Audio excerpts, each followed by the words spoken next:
More than 250 flood warnings are in place across England and Wales. England is facing some of its worst flooding since 2007. Didn't they say that we're going to flood? And then I woke up this morning to this. It was a bit of a shock. Runs through the city now, looks more like a lake in parts. I'm into double digits, the amount of big floods that we've had. Locals in this community have been left stranded due to rivers bursting their banks. Well, it's continuing to rain here tonight, which is really concerning. We haven't been able to plant anything for weeks. Traditional flood mitigation infrastructure that's in place is just no longer fit for purpose. Astrologists saying that this is connected to climate change. The whole sort of rethinking and redesign the investment that goes into managing our flood risk.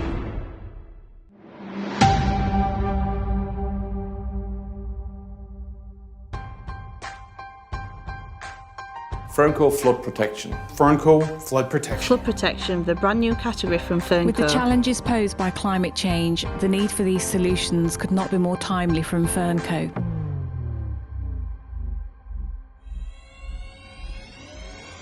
Fernco's non-return valve. Another benefit of these Fernco non-return valves is it stops backfilling into the building. Fernco's Backwater Valves. This is a proven, robust, universal product against backflow flooding. The all-new Fernco Flap Valves. Well, these new Fernco Flap Valves have allowed us to protect this housing block from future flooding Range issues. of Flap Valves and Penstocks. Fernco Penstocks. Essential solution for controlling the flow of water. The Fernco Floodbags. Easy to store alternative to traditional sandbags. They're a fantastic piece of kit by Anti-flood air brick cover. Shield your property from flood water with the anti-flood air brick cover. Fernco works with a national network of UK builders merchants, which provides local communities with access to these solutions instantly.